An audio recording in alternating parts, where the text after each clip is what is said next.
Welcome, guys. I'm Najee Simmons, and this is the No Job Podcast, where we hate jobs but absolutely love to work when the work has meaning, when it's purposeful to us. We believe that everybody has to earn a living, but nobody has to have a job. That's why we get together and study the habits of successful people. That's why we encourage each other, because we know it's possible to find a way to earn a living without feeling like we're wasting our lives between the hours of 9 a.m. and 5 p.m. And that's the heart of the No Job Podcast, and that's my heart for this community. We're finding a better way, the path to joblessness. Joblessness. So for some of us, it's finding our way to a new job that we're so deeply aligned with that it doesn't feel like a job, where it feels like somebody else is paying us to work for ourselves to do what we'd want to be doing anyway. For others, it's entrepreneurship or starting a company. For others, it's a new mindset about the position we're already in, adding a little gratitude to the mix and seeing opportunity where we once felt stuck. But here's what I know. We have the power to change our lives. And this is a place where we can foster the kind of mentality, the kind of work ethic, and the kind of courage that it takes to do it. And today we're going to tackle one of the big things holding many of us back from making a move in the right direction, or keeping us from taking the sort of bold steps that we need to. It stops most of us before we even get started.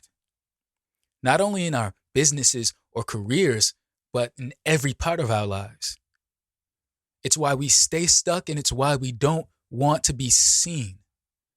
Today, we're going to take the shame off of you. This is the No Job Podcast.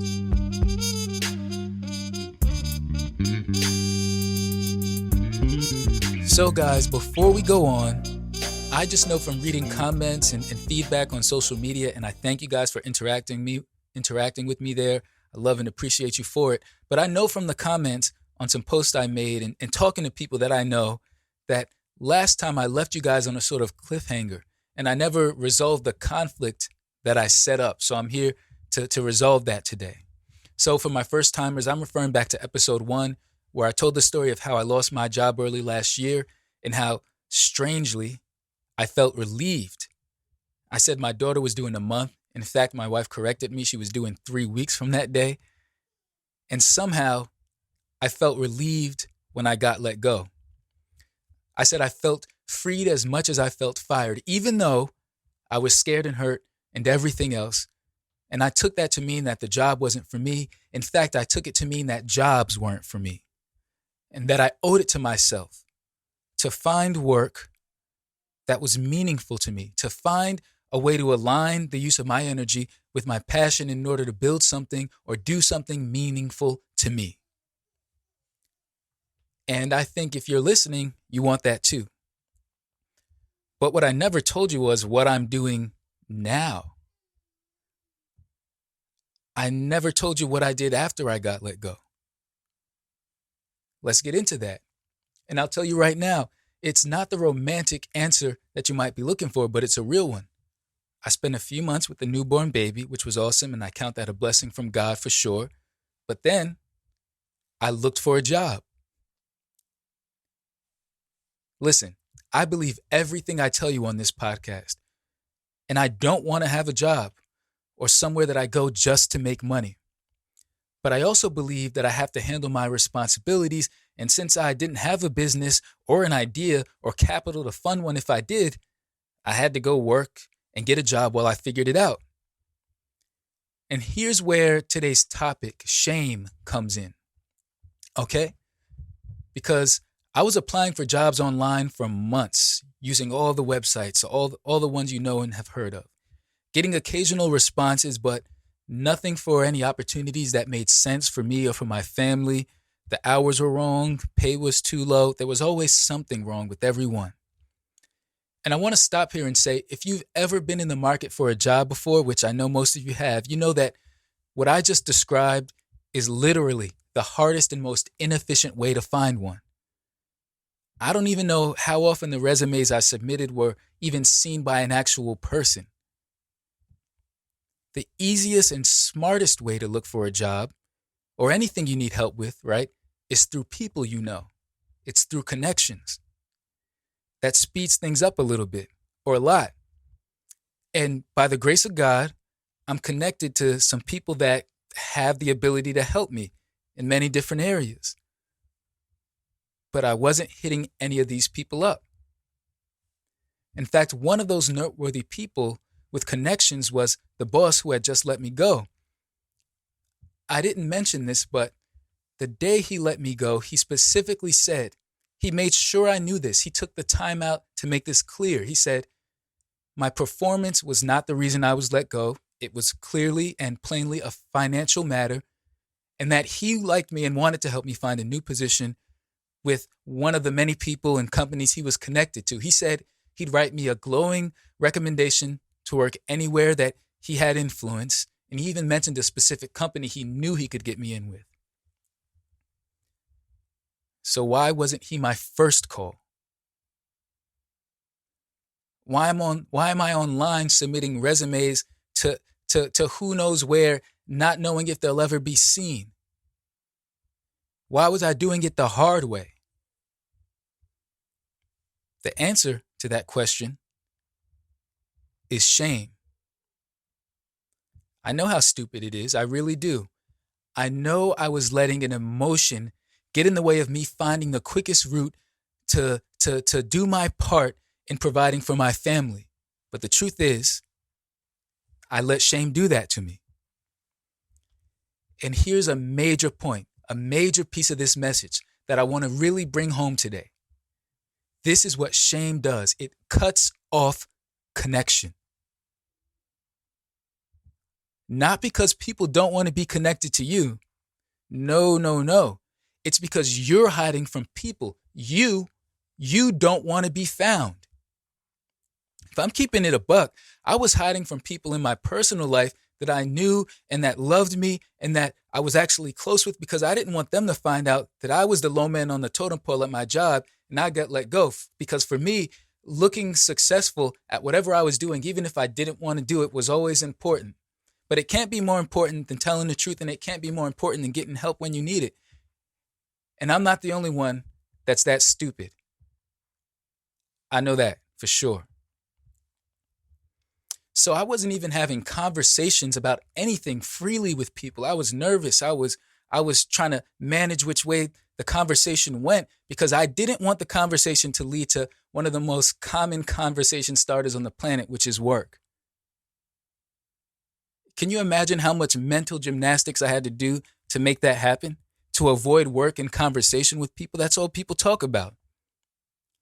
Because if we started talking about work, I'd have to admit that I was a human being and susceptible to the same things as everyone else, and that during a global outbreak, I got let go like so many millions of other people. That I wasn't exempt and that I wasn't Superman. Let me tell you something. On your path to joblessness, you are going to need help. On your path to joblessness, on your path to finding meaningful, purposeful work, building or doing something that's important to you, you will need help. And on this path, you will not be Superman or Superwoman. I can't stand when people talk about people. Listen, I know we love and appreciate our parents, our spouses, but when we call them Superman and Superwoman, we ought to be careful we're not putting undue pressure on them to be something they can't be. Why is it we have to compare them to a fictional character that has superhuman strength and endurance and ability, and we can't just say, I appreciate your efforts because they're yours and because you're using your energy to assist me, to care for me, to help me. And maybe it's a little bit more of a compliment when we acknowledge that, hey, look, I know you're human. I know your energy's not unlimited. And it means so much to me that you would spend some of this finite resource on me. Why would we want anybody to believe that we're Superman or Superwoman? Why would you want anyone to believe that you're perfect? That's a living hell, because as soon as you start to hold up an image of perfection, you have to become a full-time liar to protect it. I've said that before, and I'll say it again because it's good. As soon as you develop the need to hold up an image of perfection, you got to become a full-time liar in order to protect it. Because perfections for human beings is something that's just not true. So if you're ashamed to ask for support from people who can help you, even people who want to help you, you're fighting with your hands tied behind your back, and you're making life 1,000 times more difficult than it already is, and it's pretty hard to begin with. So, I was ashamed to ask for help from a guy who fired me, and I waited months to reach out because of foolish pride. Your pride and your shame cost you money and opportunities. Your pride and your shame cost you money and cost you opportunities. Your pride and your shame could well cost you your dream. Your pride and your shame could cost you your chance at joblessness. Did you know that? Shoot. Something else. So let me tell you. Let me ask you. What is the next obvious step that you're avoiding or delaying because of shame or because of its cousin, pride? Who aren't you reaching out to for help? You say you want X, you say you want Y, you say you want Z, you say this is your dream, your goal, your vision, you say this is the ultimate purpose for you. Then why aren't you reaching out for help? What connections are cut off in your life because of shame and because of pride?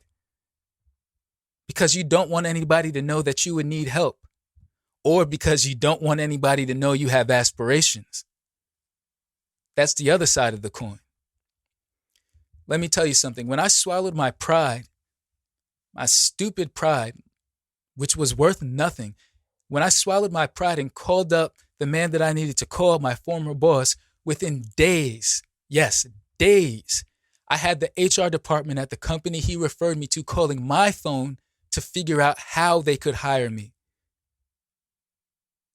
to figure out what my skills are, what do you prefer to do. They made it their business to find out where I fit in.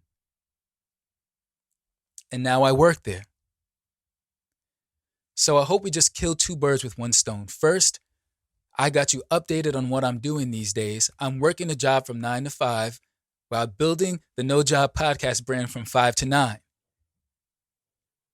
And we've also identified the effects of unaddressed shame. One, it drives you into hiding. How are you going to succeed in your work if you remain hidden?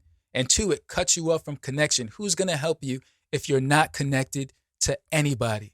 Being visible and being connected are very important factors on the path to joblessness and on the road to success. But we'll share more on that another time. And before this episode is through, we're going to take the shame off of you. This is the No Job Podcast. Okay, so this is where I go off the script because honestly, I didn't have time to finish the script before getting here to the studio. But I think I know what I want to say. It's about taking the shame off of you. And I say it that way in particular for a reason. Because in our society, you might have heard this growing up. In our society, we have a way that everybody understands to cast shame on somebody, right? You do something wrong. What does your teacher say? Shame on you. Shame on you, Billy. Shame on you, Jesse. Shame on you, Tariq, whatever your name is. Shame on you. But have you ever had anybody take the shame off of you? Have you ever had anybody take the shame off of you? Have you ever taken the shame off of yourself? I think that's a problem we have to address in society. We are experts at heaping shame on people when we feel that they've done something wrong, but we're not very interested as a society in redemption. We're not very interested and rehabilitation, we're not very interested in taking the shame off of people. See, my theory is, and I'm not a professional in these things, it's just what I've observed, take it or leave it, but I think you should take it.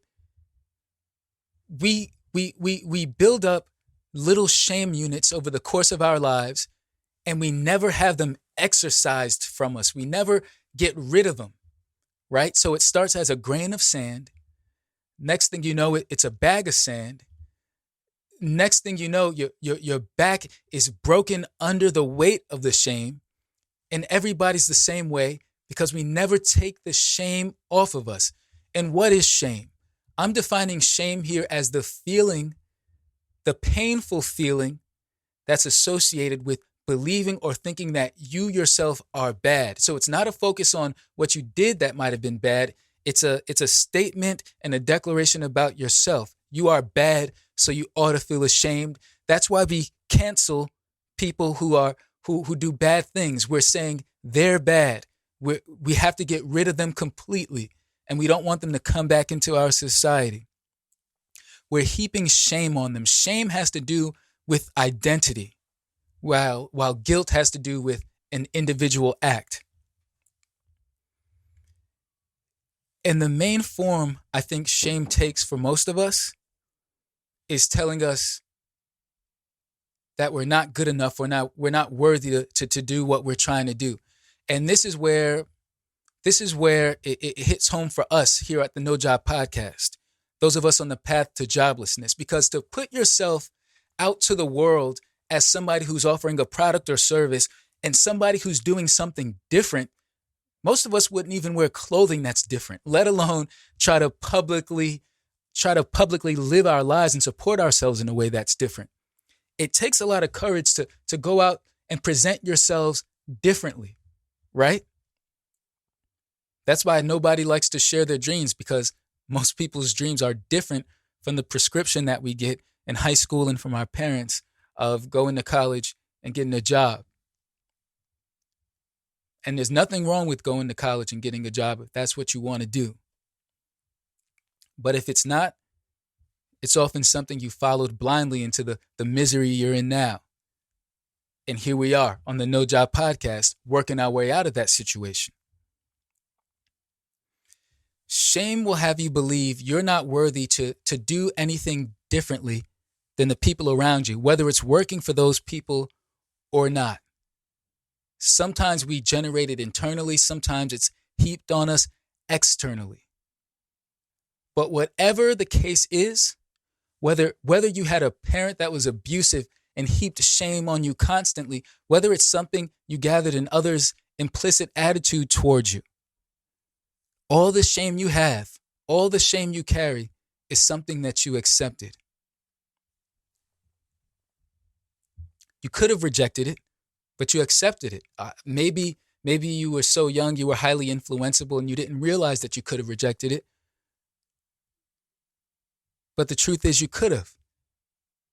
So what can we do about it in the place that we are today? My message to the jobless is shame off of you.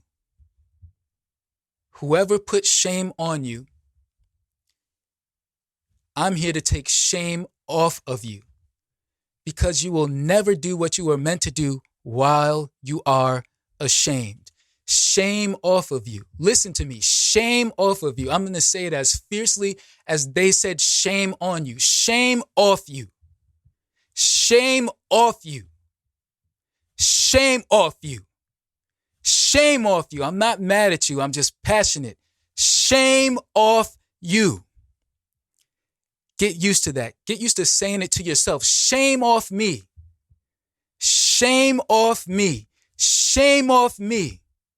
Shame off me. You got to be as comfortable saying it as I am right now. You got to be as passionate saying it as I am right now, because you spent a long time accumulating this junk, but you're the one who accepted it, and you're the one who can reject it.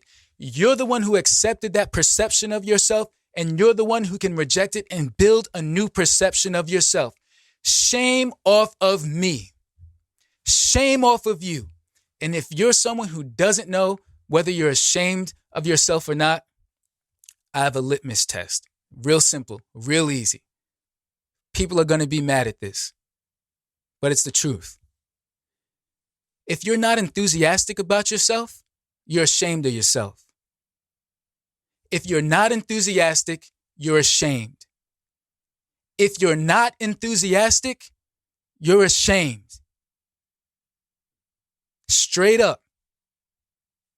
It's black or it's white. It's black or it's white. If you're not enthusiastic, you're ashamed. That enthusiasm has to be practiced. That enthusiasm has to be rehearsed, because it's not an easy thing to change your mind. But it's something you can do, and it's something that you should do. It's something that you must do if you're ever going to make it on this path, because this is a long, hard road, people. Nobody said it was going to be easy. But here at the No Job Podcast, we believe it's worth it. My message to you today is shame off you. Who are you? Who am I to present myself to the world and try to make a living in a way that I'm passionate about? Who are you? You're the only you there's ever going to be, living the only life you're ever going to have. Shame off you. This is the No Job Podcast.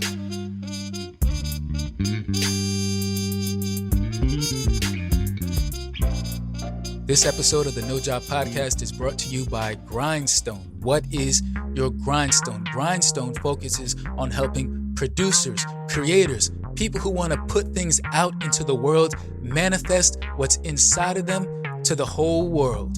Through audio, video, and every medium imaginable, we help you tell your story to the world around you. Grindstone. What is your Grindstone? Thank you guys so much for joining us. We appreciate you. I appreciate you and are so grateful that you decided to spend some of your time with us. Make sure you're using the comment section on social media and anywhere you find us to be a community, to encourage each other, to motivate each other, to remember that it is possible to find a way to use your energy aligned with your passion to manifest something that is important to you. DM me. Talk to me. Tell me what you want to hear more of. Tell me what you liked, what you didn't like. I'm looking for your feedback. I want to talk to you because I'm here to serve you. That's what this whole thing is about. Until next time, this is the No Job Podcast.